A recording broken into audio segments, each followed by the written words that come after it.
Here we are, man. This is so good. This is my favorite time of the week. I absolutely love sharing the stage with my boys here. I'm Jonathan Cook. Thank you for tuning in to the Infinite Agent Podcast. Jason Breitenstein, Esquire, real estate extraordinaire. Brooks Summer, mogul. Love it. Where are you? And Taylor Perkey is here today. So today we're going to get right in because last week we had a lot of people asking questions in the chat, and then we got some back-end questions that we need to address real quick. Am I allowed to ask questions during the episode? Absolutely. So we actually, not only are you allowed, but we actually encourage that. So if you are, excuse me, if you're watching live, you get a little bonus. When you're watching live, you get to ask questions. You get to get your questions answered live on air. You get to talk back and forth to us, and also tell us where you're watching from, because we've had a really good time seeing where everybody's watching from. Yes, we have. So today we have two topics, and one of which is just going to be general information for you guys with the media shouting. Jason and I were talking before we went on air, but the media is just shouting negativity about this market. And so we've worked kind of hard to get you some numbers. And if these numbers aren't the exact numbers that you would like to know about, like how's the market over last year or the year before or the year before, is now a good time to sell? Is now a good time to buy? What are y'all seeing in the market? Any of those questions, drop them in the chat. We'll address any of this. But also we're going to be running through some trends online, and we're going to look at year-over-year numbers, how are sales, and we're going to give you real numbers, because here's what we know, that the media is going to sell fear. They're going to sell house on fire, because that's how they sell advertising and that's how they get viewership. So with that being said, we're going to get right into some numbers. Brooks and Jason have a little story they want to start us with, so we'll start with that, and then we'll get right into numbers. Yes, thank you for that, Jonathan. Yet we started off the business learning from Chad how to prospect, cold calling, and expireds was one of the things that he specialized in, trained us on, taught us how to do it. And so we've sold over 150 homes that another agent wasn't able to sell. And while we were working on that, what was this, like 10 years ago, 8 years ago? It's probably close to 10 years at this point. And Jason was prospecting, and we were prospecting really close together, and I couldn't help but overhear his call. And you had spoken to a homeowner, the husband. So I had called an expired listing, and the name was right, the address was right. You know, I get the guy, and I'm like, "Is this Mr. Blank?" And he says, "Yep, this is me." "Hey, just saw your house come off the market." "No, my house was not on the market. Not happening."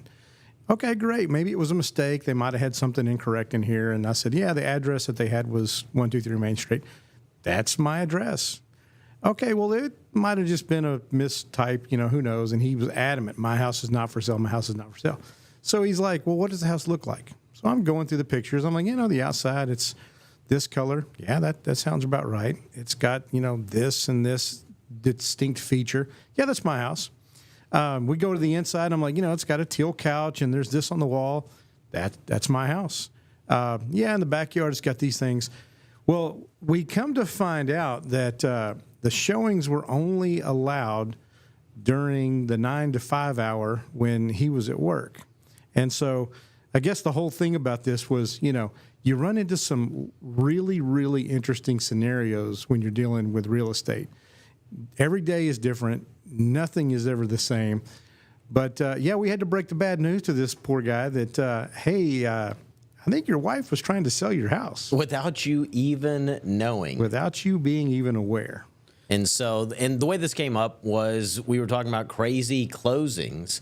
And one of the things that I would do whenever I got into the business would ask title company closers, like, "Oh, what's the craziest closing you had?" And oftentimes it was the person was not the spouse. And when it came to getting the photo ID, that's when the house of cards fell down. And so it is so important when it comes to everything that you, as an agent, are definitely vetting the people that you are helping sell, making sure that all parties are on the same page.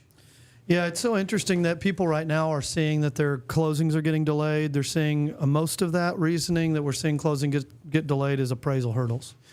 Appraisal hurdles are coming from like people that are looking at April closed sales. You know, they do what we call a CMA, a comparative market analysis, when the agent goes to sell a home for a client, they do a comparative market analysis. The problem that we're seeing right now, probably the biggest hurdle we're seeing right now, is that agents are looking back into April, March, and you're not really comparing the house you're launching to April or March. You're comparing it to yesterday or today's price improvement. Right. Yes. The market of the minute right now is motivation, and I believe that you guys would agree with me that the most motivated seller at the moment is the one that's winning. Yes, 100%. And those who are willing to price it where it's going to be the next one to sell. Yeah, because there are plenty of homes selling. You know, the market is anything but stagnant. However, if you think that you're going to recoup something you bought last year or even 2 years ago when prices were through the roof, this is what we're seeing. Some people getting fickle. They're like, man, I moved here a couple years ago, maybe 3 years ago. I don't love it. Let's launch this thing. I paid $585 for it. Well, sir, you're at $495. Right. Well, I paid $595 a year 3 years ago. Well, let's go back 3 years ago. What was 2022, guys? 2022 was when rates started going up, and you had a lot of people that were going over asking price to beat the rate rise. Absolutely. It's that was COVID. So if you're 3 years ago and you're like, man, I just bought this thing. I bought it 3 years ago. How is it not worth more than I paid? How is it worth way less than what I paid? So we're seeing a little bit of what we expected back then. Whenever we're like, stop paying so much over asking, you're going to be underwater. Hope you want to stay for a while. So that's part of what's causing this market. Let's go to the chat real quick. Ronnie Hell is in Heath. What up, Ronnie? Thanks for dropping that down there. Jose Torres, one of our most one of our greatest, one of our most consistent viewers. He says, good afternoon, comma, gentlemen, period. And Whitney Bell says, I need help, be bad. And she dropped her Cash App in there. So thank you, Whitney, for that. And, here's what I want to get back to. If everybody that is looking to sell a home would have correct information, and if everybody who's looking to sell a home would have the same information, we would probably be succeeding at a lot higher level. Here's what we're running into. The media is saying one thing. The agent comes over and says another. An untrained agent says another thing. An agent with training like us that have a community of training every morning. By the way, if you want to hop on our training with us tomorrow morning, message Brooks, Jason, Chad, Taylor, or I. We'll send you the Zoom link. You can be right there in the Real Solution training with us tomorrow. You don't even have to be a real estate agent to train with us in the morning. We have Charlie Blaveld, who's in Edward Jones. We have many industry. Cody, who's at Spectrum Cable installation, internet provider. We have so many people that train in there with us in the morning. If you want that Zoom link, we'll give that to you. But here's what's interesting. If we all were preaching the same message, we would probably have a lot more success. Yeah, I believe a high tide raises all ships. And so the zero-sum idea that we have to battle it out is something that is very negative to the market. And one of the things that Jason and I have recently noticed is that there's an increase in short sales, going back to what you were talking about, Jonathan, people who had bought recently that were really needing to sell, as well as foreclosures. And they're choosing the wrong agent. They're choosing agents that don't necessarily know how to navigate through that market dynamic. I have a buyer that's interested in a piece of property down in Granbury. The house is going to go on the courthouse steps August 5th. The listing agent has not opened title. So even if the buyer does want to make an offer, there is a question about whether you could even pull that off by the end of the week if you have a cash buyer. Wow, that's crazy. That's an interesting story. Ashley Forston, she's watching from Granbury, TX. What up, Ashley? Thanks for tuning in. She's awesome. Ashley, you having a good day out there? Hope you're having a great day in Granbury. Let us know what the weather is. I'm curious, what's the temperature currently right now in Granbury, Texas? I'd be curious to know. Taylor, let's drop this in the viewer's lap. I'm going to read this real quick. This from USA Today. Washington, the Federal Reserve kept its key interest rate unchanged again and gave no signal it plans to lower rates in September, despite mounting pressure from President Donald Trump and his appointees on the Fed's policy-making committee. As we've talked about, and as some of us know, President Trump is putting pressure for the Fed to resign, the head of the Fed to resign.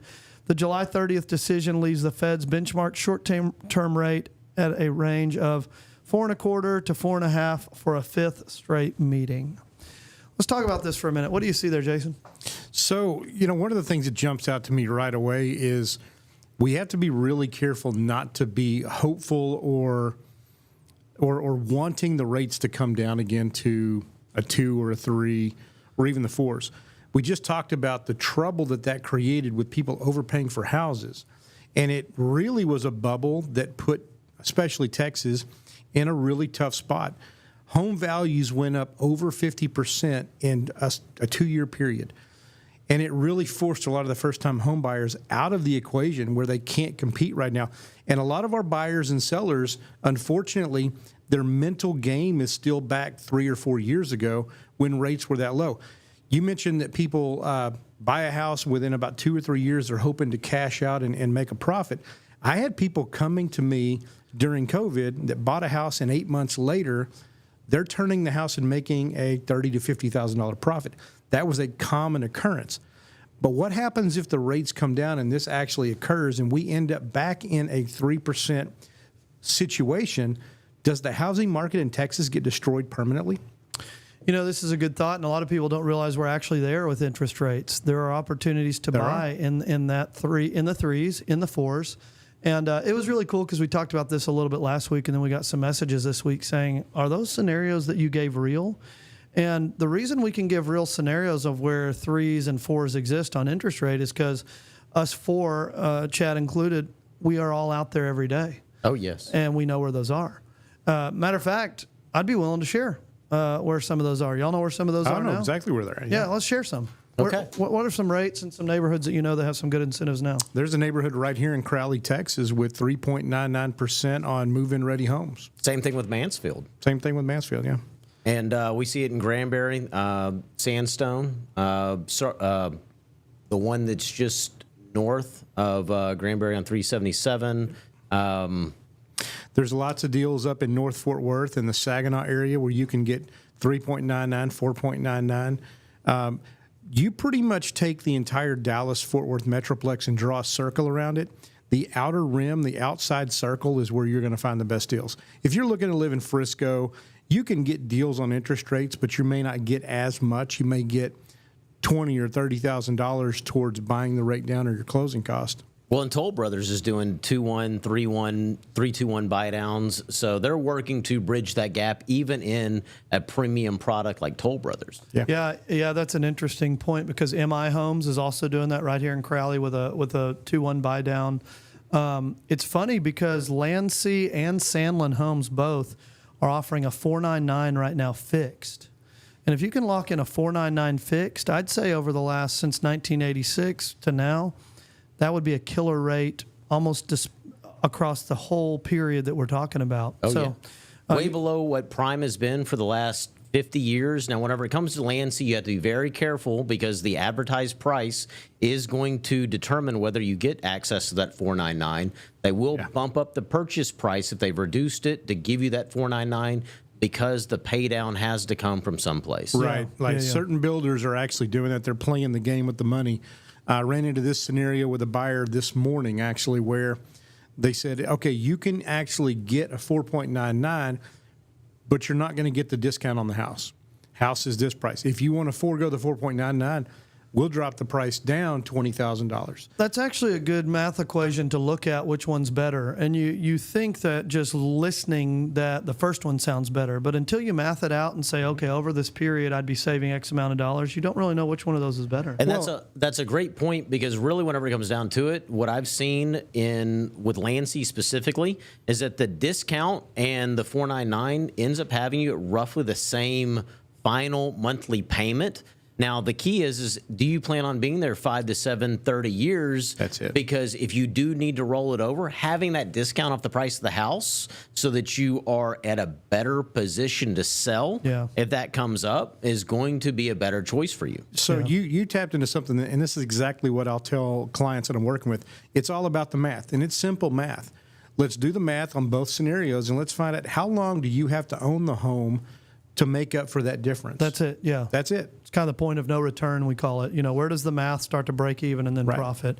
Let's go through some of these because it's kind of cool. Sandlin Homes, they're running their Melt Your Rate promotion, they call it, through August 1st. 4.99 fixed rate plus $5,000 in credit for upgrades, closing costs, or permanent buy down on homes within the Fort Worth area.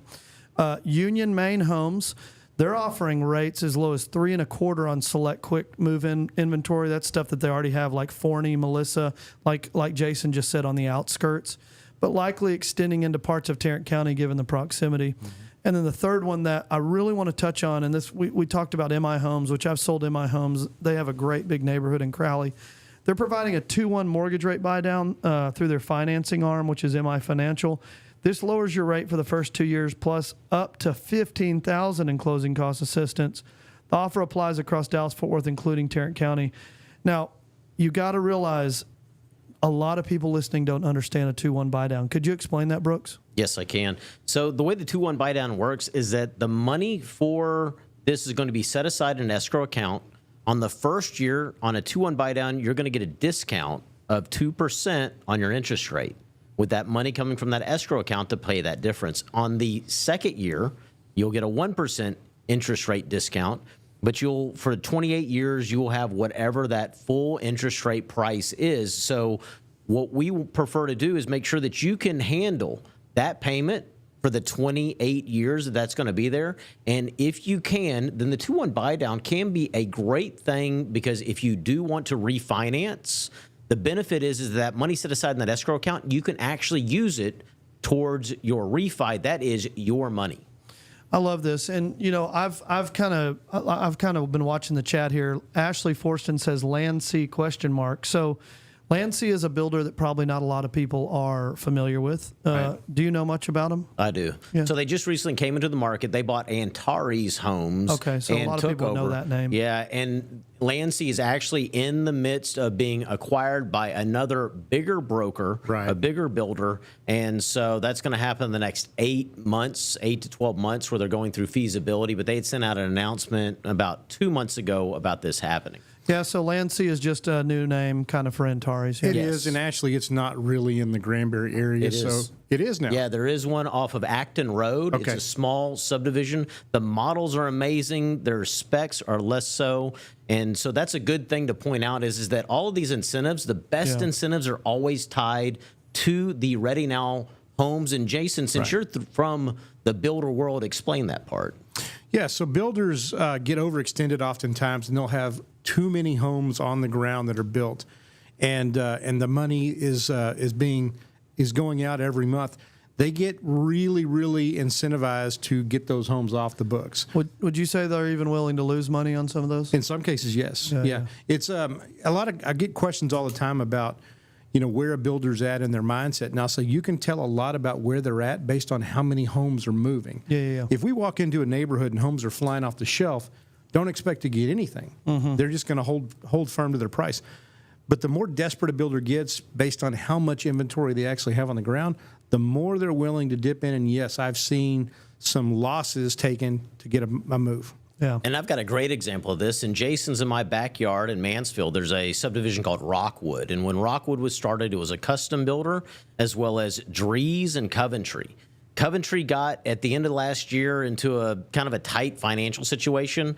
So they started cutting their prices almost $100,000, $150,000 to get rid of what they already had as specs. And then they sold all of their lots to Bloomfield. Bloomfield had a community right next door, Triple Diamond, and this actually was a big opportunity for anybody who was paying attention, but it kind of punished the homeowners in that neighborhood that had already bought a Dries or a custom home. Because you get that lower appraisal, and that hurts a little bit. Yeah, let's go to the chat for a minute and catch up, because Jose Torres, this is the Facebook chat. We're also watching the YouTube live chat.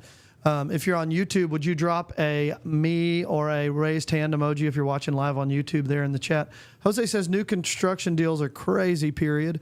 They're giving them away. And then he was also said a 3-2-1 buy down.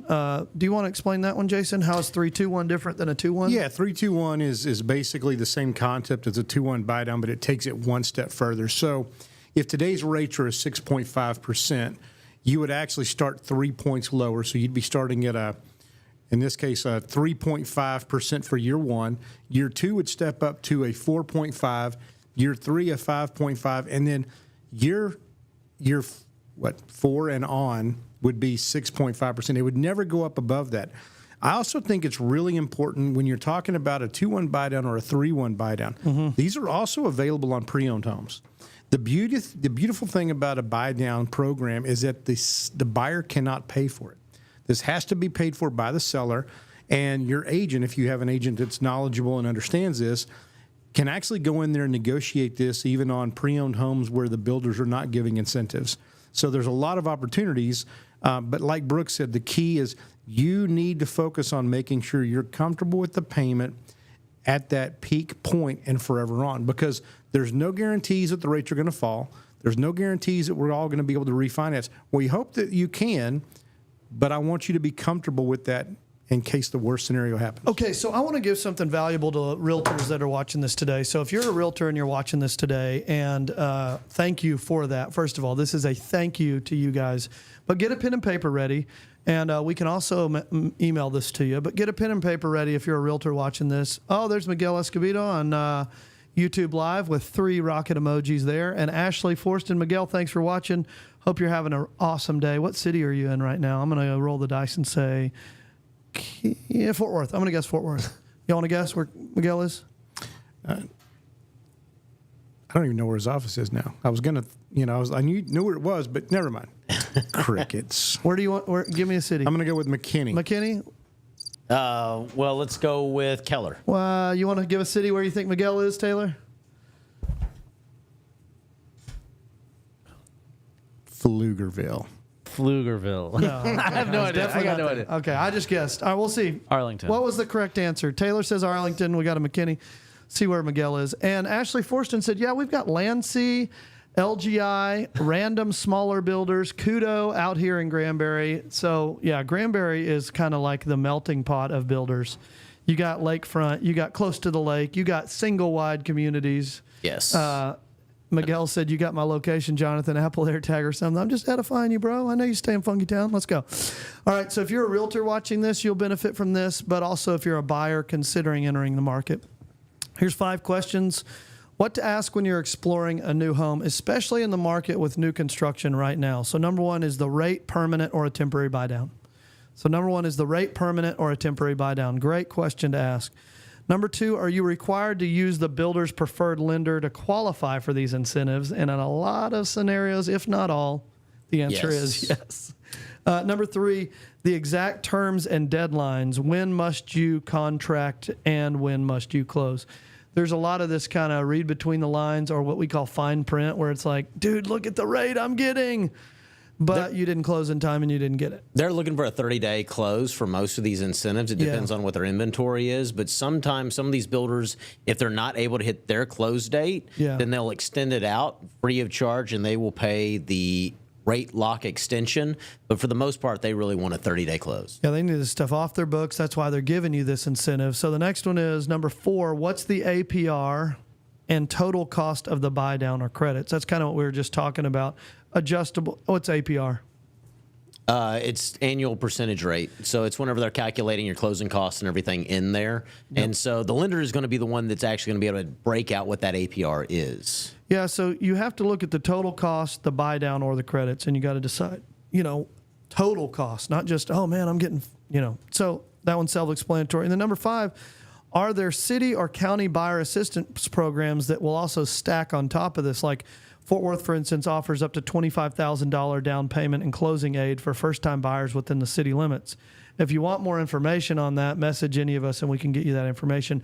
But see, a lot of people don't realize that there are cities out there that are giving first-time home buyers still incentives. I know on the east side of 35, kind of in the Rosedale to downtown corridor on the east side of 35, about 6 years ago, they're not doing this anymore, but they were literally giving those lots away to a builder that would build on them. Yes. And a builder says, man, if I can get a lot free, my equation works. And you know what those lots are going for now? Give me a number. Like 60 to 80,000. It's, and it's just showing kind of where we were, where we have been. There is always an opportunity in every market. 100%. 6 years ago, those lots were free. Yeah. But now the opportunity, even in what people are calling a high interest rate market, lots are 60 to 80,000 over there. That's really interesting. And they're selling. And buyers are still winning. Yeah. And so the big thing. And they're selling. Yeah, the big thing is do you have someone who knows what they're doing, knows where to find the deal that matches what you're looking for? Yeah, this goes back to what Jonathan started the whole podcast off on. The media's spewing fear. That's all they're talking about is fear, and they're telling people high rates and all this. And Brooks, you asked the question brought up the fact that if you surveyed 100 buyers, probably 80 of them are going to tell you now is not a good time to buy. But in last week's podcast, we actually talked about this is actually a more opportunistic time to buy than almost my entire career, which is 13, 14 years. Well, and we're seeing builders offer ARMs, which I think you really need to be financially savvy if you're going to do that, but also zero down purchase options where your payment is just like $400 more with no money out of pocket, and you're still getting a decent rate for the current market. Yeah, we had a real hot topic last week. We're about to get to the trends that are showing up on the screen now, but that NACA topic from last week was a real hot topic. A lot of people didn't realize I can qualify for these NACA loans and these NACA incentives. I think a lot of people today will say, I didn't know I could get $25,000 credit from the city of Fort Worth. Yeah, right now, if you buy in the city of Fort Worth and you're a first-time home buyer, only applies to inside city limits. There are programs that will give you $25,000. And that's why having a good lender that will break down your different options, because maybe NACA isn't the best deal for you because the lender that you're talking to already has an incentive where they can just increase your interest rate a little bit more and give you some more 100%. closing costs. So Yeah, it's real important not to just launch into a Rocket Mortgage or a massive lender. I would, I'm not talking bad about Rocket. I'm not talking about bad, Bank of America, Wells Fargo, any of the big conglomerate lenders. I'm talking about a big bank lender versus a regional lender that you can have a relationship with. They're going to see you as a human, and they're going to say, you know what, I've got something that might really work for you in the missus, or I got something that might really work for your family and your situation. So let's go to this real quick. I want people to know that the average sales price right now, and this is the entire MLS. I pulled this. MLS stands for the Multiple Listing Services for everybody that's out there watching. Ashley Forston says just sold a NACA home in Arlington. Let's give her a round of applause. Way to go. There you Because go, that is Ashley. That is excellent. awesome. I love that. Good job, Ashley. And Fort Worth, looks like there's a party in Fort Worth. I think we have some party going on in Fort Worth with Miguel at the helm there. So average sales price for the entire multiple listing service, which is all of North Texas and part of Louisiana, yes, it has gone up 4%. So prices have gone up to, if you were thrown this question, those of you that are viewing and consuming this podcast today, what do you think the average sales price is in North Texas? You'd probably not guess $488,878. That is much higher than I expected it to be, but I watch this number every month. I remember when I got in 13 years ago, average sales price started with a 1. Yeah. Just Oh, shows yeah. you where we are 13 years later. Let's go to this next slide. We also have, now this is dumbed down to just Tarrant County. Now the closed sales in Tarrant County from 2023, this is June closed sales. There's 2,300 closed sales in the month of June in Tarrant County. But in 2024, that number dipped almost 11%. That was like, oh my gosh. We've lost 11% of the pie, or the pie has gotten 11% smaller, or the pie has shrunk by 11%. And if you want to go one step further, the pie has shrunk by 11%, but the people eating the pie, realtors, the people eating the pie, there's more people eating the pie than ever before. So these little slivers of my unfair share of market or taking territory got really small. And then we saw, is it going to go down 11% again this year? Well, it only went down 2%. So that curve is starting to normalize a little bit. But here's the thing. Look at the numbers, not the percentage. There's still over 2,000 sales in Tarrant County last month. And the interesting thing is, when I was studying this earlier yesterday, what I noticed is that we actually peaked in May, and Yes. not in June or July. Historically, it's between May and June, but June has been the most for the past 5 to 10 years. Yeah. But we actually peaked in May, and so right now in July was fairly down based upon what we were noticing in regard to pending sales going in from June. And so it's going to be interesting to see what it shows us, because normally your trend is peak in summer, Yeah. but we peaked in the spring. I think that's going to show us that there's going to be a pretty strong winter. Yeah, absolutely. And I'm going to say this to all the realtors watching. These numbers, like Jonathan said, look, if you look at the percentages, that's shocking. But if you look at the big number, it's also shocking. And it's actually, it only falls by a small amount, numbers wise. And if you look back at the stats from last year, over 500,000 realtors nationwide sold 0 to 1 home. Mm-hmm. So what that tells me is that these 2,000 homes in that month are being sold by a very small segment of the real estate market. This is a great point, because you can multiply that number by 12, and that's roughly 25,000 homes sold in Tarrant County a year, but that's 50,000 sides. Right. Yes. So if there's 50,000 sides in only one of the 15 counties that that we operate in, I can kind of narrow it down to 15 counties. I'm not really going to El Paso, and I'm not really going. We operate in the whole state, but really we're talking about kind of really 10 counties. If there's 50,000 sides a year in just one of those counties, I mean, There's opportunity everywhere. Everywhere. Let's look at the next slide, because this is also another sign and another proof of opportunity. What is this one, Brooks? June new listings. So inventory is increasing, and it's important. If you've just gotten your real estate license and you don't feel like you have something that you can tell anyone because you lack confidence. I was training a brand new agent, someone that just got their license, doesn't even have MLS access yet, hasn't signed up with a board, and I was telling them this is what they need to study. They need to study it every day. They need to make notes. They need to write it. They need to learn and understand NetRis trends, because when you can talk about this off the cuff, you are establishing what was put in the shift, which is that you are the real estate economist of choice for the area. Well, and we kind of called, I'm glad you brought up the shift, because we kind of call it the bull shift, because it was like it never really shifted. And you think about people that just say things like, the market's tough right now, isn't it, Jason?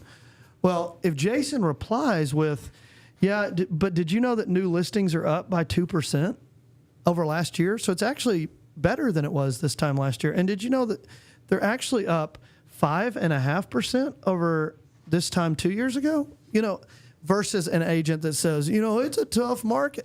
Well, I can tell you maybe it is for you, but here's the thing. New listings are up 5%. So if you list to last, if you believe that listings are powerful because your sign's out there, your marketing's out there in the front yard screaming, your name and number, then you're going after listings. There's 5.5% more listings to go after than there was 2 years ago. And if you thought this is a tough market, just remember when there was a week's worth of inventory. Oh my. Yeah. When you'd show up to a builder and the builder was like, who dat? Yeah, absolutely. Yeah. Yeah. 100%. You want to make I'd quit complaining about the market, because it can certainly get worse. It could. It certainly. Let's look at month supply. Now, this is a number that I love to sit here for a minute. Month supply tells us where the market is. And so just to level the playing field for everybody consuming this podcast, because we have people that have never bought a home. We have realtors watching. We have people from all over the world tuning in. We have all kinds of people that are just here because they're bored, and we're fun to listen to. So thank you for that. But here's the thing. Month supply, 0 to 5 months is a seller's market. 5 to 7 months is a balanced market. 7+ months is a buyer's market. So if you look at these numbers, right now in Tarrant County, we have 4 months of inventory. So we are still technically well within a seller's market. We wouldn't even be in a balanced market if we'd have to go up another 25% to even be creeping into the edge of a balanced market. So we're still in a seller's market, which means we still want what? Sellers. Sellers. And the previous slide showed us there's a lot more sellers, over 5.5% more than there was 2 years ago. So let's look at this. I love it because 2023, we were kind of on average in Tarrant County, 2.3 months of inventory. Then we went up 50%. Holy smokes. That means we had 50% more inventory on the market just 1 year later. That was a scary stat. I thought if this thing goes up another 50% next year, we might be in trouble. So for it to go up another 50%, that would have taken us to a balanced market. It didn't. We're still in a seller's market. We still have 4 months inventory in Tarrant County, that's where our world headquarters is. That's where Airwave Studios is. We watch Tarrant County a lot. It's Crowley. It's Keller. It's Saginaw. It's Fort Worth. And here it is. Well, it's like the agent that says, look, I got 100% on all my listing sales. I got 100% of asking price. And then you dig one layer deep, which is how many listings have you sold? And it's one. There you go. Yeah. It's so the amount of difference, because we came from such a low inventory market. We did, yeah. That doubling the inventory was great. It actually meant that your buyer has options. Well, and Ashley's got a good point. She said in the lines to get in houses as a buyer's agent back then. There was literally wait outside and take a number. I remember sitting in a Cleburne cul-de-sac waiting to get in a Cleburne house. And I'm like, said no one ever. Like this was not on my 2022 bingo card. Cleveland, Texas is one of the hottest markets around. I was waiting to get in a Cleveland showing. Thank you, Taylor. Let's go to the next one. That's so good, Ashley. Thank you for that. You're awesome. Ashley, come be a guest on the Infinite Agent podcast. This is our official invite. Message us. Wouldn't it be cool to have Ashley on? Oh, yeah. Ashley, come hang out. Come hang out. Be one of our guests. Message us, and we'll get that on the calendar. This is kind of cool. Days on market. And James Irwin on our team loves to look at median days on market. Let's look at average days on market real quick. So average days on market. This is why Brooks is right when he says, I need to be armed and dangerous where I can just not just memorize, but internalize this so I can just regurgitate this. When you go to a seller and say, hey, in Tarrant County, when I list your home, I would love to tell you we're going to be on the market 0 to 3 days like it used to be. But the average agent, which our team, the Chad Smith team, the Jonathan Cook team, we're not average. We're above average. But average agents are taking 44 days on the market right now. That's before they get a contract. That's not to close. That's before the contract even begins. So when you can go ahead and set that expectation up front, what happens? Well, it's important because one, you're building credibility, and two, you're also setting them up to realize that what was happening just a couple of years ago is not currently happening right now. And so the reason why that's important is because they will be calling you. Your sellers will be calling you saying, what are you doing? What's your marketing? I know that we've seen that from different people who we've explained it all to. We're seeing it all the time. And I do want to point out, when you look at the rate of change year over year, so 2023 to 2024 went up 7.1%. And again, these numbers might sound big because 2024 to 2025, 3.3% change. But that literally changed that. I'm sorry, I'm looking at the wrong slide. But literally the change between 24 and 25 was 5 days. Yes. That's not even a full week change on time on market. Hi, is this Jason? This is your seller calling, and I'd like to know why my house is just sitting. I thought it would be sold yesterday for $400,000 over. Can you answer that, Jason? All right, call me back. Thanks. Tuesday comes. That was Monday. Here's the Tuesday phone call. Hi, Jason. You didn't call me back yesterday. I'm getting kind of angry. My house is still not sold. Day 2 on the market. Can you please explain? Thanks. It's Tim. Call me back. You got my number. Here comes Wednesday. Jason, it's Tim. If you don't answer my call, I'm firing you. It's day 3 on the market. Nothing's sold. Talk to you later. Click. You know, this is where we get to if we don't set a great expectation. You know what I'm saying? I get this a lot, and I'm like, oh, no, Tim's calling. Well, in those situations, you know, we see it day in and day out that a lot of times whenever you're put on the spot, the easiest thing to do is not call that back. But what you have to do as a business professional is run into the fire. That's it. And why would you be in the fire? It's because you didn't set a great expectation ahead of time. Exactly. And let's go a step further. It's because you didn't set expectations because you didn't study the trends, so you didn't have the expectation memorized. Yep. You're afraid of heading off that expectation because you don't know what to say. I don't know what days on market is. I haven't looked at the trends in a while. Let's go to the next one here. This one is probably the most staggering of all. Now, this is original list price. Original list price on average. So what are they getting in? Why don't you explain this one, Brooks? This is one of my favorites. So original list price is what they are looking at whenever you're looking at the average of list prices of things that start on the market, not necessarily where they are selling. Yeah, it's so crazy because why is that number higher than average sales price? Because people are starting off really high and they're going through price discovery. And if you look at the first page of the MLS where you have the ability to search your properties from that quick search, what I am noticing is that it's consistent. Whether 1 day or 7 days, price decreases are twice as much in regard to number or volume of price decreases is twice as much as new listings coming on the market. Yeah, and this is a big factor because sellers live in the past. Most of your sellers are still living in the past thinking that my house is worth a whole lot more than it actually is. And realtors are afraid of having the real conversation and going, okay, we'll list it high. Yeah, one of my favorite conversations is to say, you know, I know I'm about to convey market value to you for your ranch.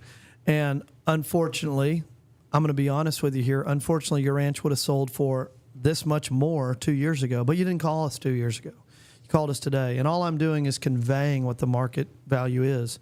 I don't create it. And I love telling them that because they're like, oh man, he's like sitting here admitting that I would have gotten $1 million more for this ranch 2 years ago. We're going to list this thing at 2.5. It would have been 3.5 2 years ago. We're not talking 2 years ago. We're talking today. We see both sides of that too, because how many times have you met with a buyer and they're like, well, I got a cousin that's paying $1,500 a month and they got a 4,000 square foot house. It's like, yes. And when did your cousin purchase? Oh, well, they purchased in 2010. Oh. And so when you're dealing with the seller, oftentimes they're talking about the neighbor that sold 1 to 2 years ago. And so that's why the valuation is so much higher. It's real hard not to say, do you want me to teleport us back to 2010 so you can buy a home like your Let me cousin pull did? my DeLorean around front. Yeah, hold on just 1 second. We'll go back to 2010 so we can buy. And we also say anybody that bought in 2017 looks like a genius. Yes. I can't take you back there, but like what you paid in 2017 is amazing. Yes. Just talk about anyone who bought something then. Let's go to the next slide. This one right here, if we have it, is so this is pending sales, and this is me speaking to realtors. By the way, the word is not real litter. That's what's in a kitty litter box. It's real litter. If I have a lender and they're like, hey man, are you a real litter that I can get business from? I'm like, no, but I am a realtor.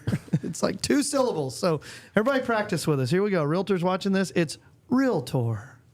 It's realtor. Realtor. It's amazing. Such a mispronounced word. All right, sorry for that. Get off my soapbox. Pending sales is up. Is pending sales up a good thing for realtors? Yes. Yes. Great thing. Pending sales is actually up. Would you believe that if I told you that if you didn't study the stats? I would think pending sales, based on everything I'm hearing, that the house is on fire, the market's not roaring, we're in a high interest rate market. Okay, great. It's a great lead indicator as to where the direction the market is going. Yes. Because what we're always looking at is what are lead indicators and what are lag indicators. Such a good point. Yeah. This is a lead indicator, which will show us lag indicator, which is closed sales. So Yes. pending sales are up. That means closed sales in July should also be up. So here we go. So we're up 1% over last year. I don't care that it's a small increase. That's a good thing. I want to look at the top number. That's still 20 properties more. I have it. 20 properties more pending in Tarrant County over this time last year. And what's really staggering is that it dropped 10%. So in 2023 to 2024, pending sales in June dropped 10%. Like, whoa, that's... Well, we have to realize at that point we were going into a presidential election. Yes, we were. Big questions about the direction of the country. Yes, we were. And whenever it comes to presidential elections, we do see that all markets get kind of crazy in regard to very volatile. Things slow down. happens every 4 years. People are not ready to make a 30-year decision based upon what is happening right now because they want to see how it's going to shake out. Regardless of what the outcome is, half of the country thinks the sky's going to fall. Yeah, and yeah, you just can't win. I mean, you lose a big portion of your client pool during that time because they're glued to CNN or MSNBC or Fox to see who gets in office, and then slowly they start to come off the fence. That is called pent up demand. It's all pent up till we see what's happening, and then we start to see like Q1 after the president gets elected starts to free up a little bit. The fear leaves the market. We're still dealing with fear in a different way in this market, and it's the fear of what are interest rates going to do? When are interest rates going to calm down? When is inflation going to calm down? Is the leader of the Fed going to resign? Will we have a new direction? Now, the leader of the Fed, he was appointed during Obama. Yes. So our Fed has been under that leadership going that direction for quite a while. And with the remodel of the Fed Reserve headquarters, he's been basically a criminal referral has been sent to the DOJ. So he may be indicted because of a $2 to $3 billion rehab of a almost 100-year-old building. And just what's happening with waste, fraud, and abuse there. And it's not, we believe that you get what you say. So if you consistently call Powell too late Powell, then he's going to make his change too late. Yeah. I think that's a real interesting article that interest rates kind of stayed the same today. But we're expecting them. I am still expecting September to be a rate cut. Whether or not USA Today wants to admit it, I talk with a lot of economists. I study with you guys. We got a lot of lender friends that study the economy like it's the gospel. Still looks like September is going to be a rate cut, and then another one in December. If we see what we expect to see, which is September and December, both rate cuts, going into 2 rate cuts right into 2026, we should see a really strong Q1 and a really strong winter. And this was the most divided Fed meeting Ever. based upon the minutes. And so crazy. there is so much discussion happening there. Inflation, the big question has always been tariffs since Liberation Day on the 1st of April. And so that's one of the things that the Fed's been looking at, giving them cover. But we have not seen inflation roar up. We've actually seen consumer spending start to taper down, and that's why inflation has come down. Well, we'll also talk next week on our episode when Chad gets back about the Big Beautiful Bill and a lot of the benefits to all Americans with the Big Beautiful Bill that most, if not, well, we'll just say many Americans don't know the benefits of the Big Beautiful Bill and exactly how it benefits you. They think, man, it only benefits the poor, or it only benefits the middle class, or it only benefits the rich, or it only benefits the wealthy, or it only benefits the mega wealthy. We're going to show you on next week's episode next Wednesday how the Big Beautiful Bill benefits each sector. And we're going to take a moment to talk to every class of Americans, financial class of Americans, and you're going to leave knowing that you have a little bit of incentive there that's actually better than before that passed. Oh, 100%. That actually is going to be huge for homeowners. It will be, and it'll also encourage a lot of people. I think probably the number one purpose of this podcast is just to bring encouragement to people that need it. There's a lot of hurting people out there. There's a lot of people that are massively struggling out there. And if you can have a group of guys that hops on a podcast with some cool guests from time to time and says, here's some encouragement, here's actually what's happening, and it's not that bad. As a matter of fact, headwinds are only temporary, and blue skies and tailwinds are coming. Do we have another stat, or have we gone through all of them? I can't remember if we did. Final one here. So this is inventory of homes for sale in Tarrant County, and inventory was up 2023 to 2024. We saw June year over year comparison. It was up 40%. Good night. That was like, holy smokes. What we saw happen in 2024 was a lot because of what Brooks mentioned. Presidential year. Mm-hmm. So we saw a lot of big jumps in the wrong direction, right? But we have seen that calm down. We're not seeing 40% more homes for sale in June year over year. We're just seeing 16%. I don't love that stat. I don't love that there's more and more and more in homes on the market, because it feels like buyers are in control when they're actually not. We're still in a seller's market. But what are your thoughts on this one here? To me, it goes back to what you just said, that the real evidence is when you look at the months of inventory. Oh, yeah. We're still in a seller's market. We're below a 4% months of inventory. And so unless that changes, this number is really it's just a number. It's still going to sell. Most all of these are still going to sell. They'll just take a little bit longer and probably sell for a little less than your expectation. Now, when you get into looking at the stats and you start to look at the fact that there's more price reductions and more expired listings today than we've seen in many years, right? That's not because the market's bad. That's because of overpricing and not being a professional realtor and knowing how to explain and set the expectations. Pricing it based on last year or the end of last year or March and April. And I put up a graphic on my Facebook yesterday, or this morning rather. We're not competing against April pricing. We're competing against yesterday's price improvement. Right. Brooks started off by saying earlier that, a high tide rises all ships. Oh, yeah. Well, back in 2020 and 2021, everybody looked like a genius. Every realtor looked like they were the most successful realtor ever. And just throwing a house on the market, it would sell in 3 days for $50,000 over asking. Well, that's why we got a lot of those nurse by day, realtor by nights, and that's actually tough on us that are full-time agents. This isn't a complaint. It's just we don't need more agents. We need more better agents. Right. 100%. We need to sharpen each other's skills, which is what we like working on. And I think that the big part about that last stat that we have to keep in mind is new construction. How much does that influence it? And then also new construction has what I would call shadow inventory. Yeah. Homes that they're not ready to sell because they already have that same exact floor plan that's further along that they're trying to bring people in. And so there's many things that will sell that don't actually hit the market because of new construction and the builders not wanting to put that out there. But what we have to realize is that for 2% interest rates, it required a world pandemic. Yeah. The 2008 to 2012 period destroyed a lot of lives. So this idea that everything is overpriced and we need a serious market correction. I don't think that that's ill-founded, but I do think that the desire for that to happen is going to hurt a lot of people. And so what's really important in my mind is that you really think about what's happened to our dollar, not necessarily about what's happened to home price or the prices of everything, because it's the dollar. It's the Federal Reserve that has caused the inflation. It is the Federal Reserve that has caused asset prices to shoot up. And those that have money or wealth are the ones that participate. And we're about to go through another cycle where rates will come down, and people who own property, real estate, assets are going to benefit. And this is very important for people to understand that think that owning a home is out of the realm of possibility, because as we said when we started this show, there are tons of opportunities out there. Right. And there are skilled agents that can help you exploit those opportunities to be able to take advantage of the current market before rates come down and prices start going back up. Yeah, so I love this because this is kind of what we would want to end with. We can wrap a pink bow around this whole present, that if you are considering buying a home, now's a great time to do it. If you have thought about buying a home, it is a great time to do it, but this isn't going to last forever.